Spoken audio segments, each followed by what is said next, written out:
देखिए, ऐसा है कि कांग्रेस अब डूबती नाव पर है, जिसका ना अब कोई अस्मिता रह गया है, ना वजूद रह गया है।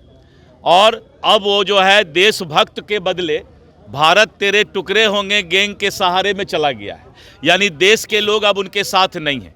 देश की जनता कांग्रेस को अब नकार दी है। नमस्कार, आप देख रहे हैं सिटी पोस्ट लाइव और मैं हूं आपके साथ प्रभाकर पांडे। बिहार में चुनावी माहौल गर्म है और बयानबाजी का दौर तेज हो गया है। भारतीय जनता पार्टी के प्रदेश अध्यक्ष दिलीप जायसवाल ने कांग्रेस पर सीधा और तीखा हमला बोला है। एक ट्वीट पर प्रतिक्रिया देते हुए जिनमें कहा गया था कि जब जिम्मेदारी की बात होती है तो प्रधानमंत्री गायब हो जाते हैं, दिलीप जायसवाल ने कांग्रेस को जमकर घेरा। क्या कहा है, पहले आप ये बयान सुने। भामा शाह जी की आज जो जयंती, जिसमें माननीय राज्यपाल महोदय, मुख्यमंत्री महोदय सभी लोग आए थे।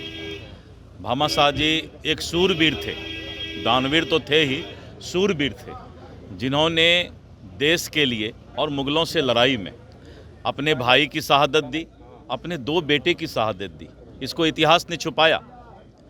और जिस आदमी ने अपने भाई और 2 बेटे की शहादत दी और महाराणा प्रताप के साथ खड़े रहे और निस्वार्थ भाव से खड़े रहे, उनको कोई राजा नहीं बनना था, लेकिन उसके बाद भी उन्होंने कहा कि देश की रक्षा के लिए और देश की सनातन और देश का जो है हमारा विचार जीवित रहे, उसके लिए उन्होंने अपने भाई की शहादत, अपने 2 बेटे की शहादत और पूरा धन अपना।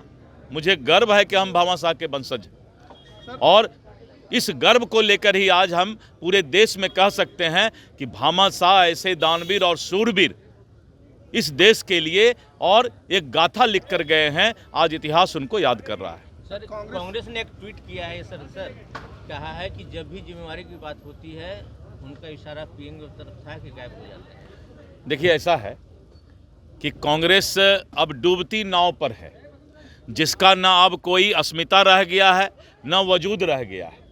और अब वो जो है देशभक्त के बदले भारत तेरे टुकड़े होंगे गैंग के सहारे में चला गया है।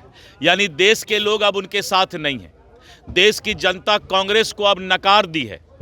65 वर्ष तक कांग्रेस ने देश को गरीब रखने का काम किया, देश को पीछे ले जाने का काम किया और आज भारत का सीना ऊंचा पूरे दुनिया में है। इसीलिए ऐसे लोग जो कि अपना खुद अस्मिता खोज रहा हो, जिसका नाव डूब गया हो, वो कांग्रेसी की ताकत नहीं है, हिम्मत नहीं है, उनका कोई वजूद नहीं है कि वो पूरे दुनिया में सबसे मजबूत और सर्वाधिक लोकप्रिय नेता श्री नरेंद्र मोदी जी के तरफ ये सूरज के ऊपर जो है आरोप लगाने वाली बात हो जाएगी।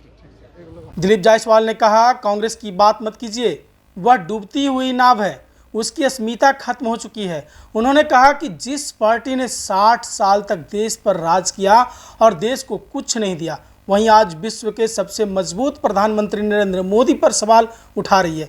उन्होंने कटाक्ष करते हुए कहा, यह तो सूरज पर आरोप लगाने जैसा है। दिलीप जायसवाल ने यह भी कहा कि देश की जनता जानती है कि प्रधानमंत्री नरेंद्र मोदी किस समर्पण और जिम्मेदारी से देश चला रहे हैं।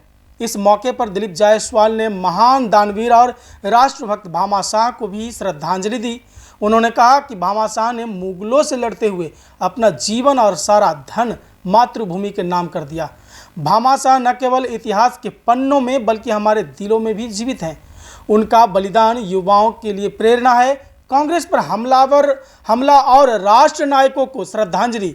बीजेपी ने एक बार फिर चुनावी मुद्दों को राष्ट्रवाद बनाम वंशवाद की दिशा में मोड़ने की कोशिश की है। दिलीप जायसवाल का यह बयान स्पष्ट संकेत देता है कि पार्टी अब सीधे प्रधानमंत्री की छवि को केंद्र में रखकर कांग्रेस को जवाब देगी। तो फिलहाल इस खबर में बस इतना ही। आगे की खबरों के लिए देखते रहिए सिटी पोस्ट लाइव। धन्यवाद।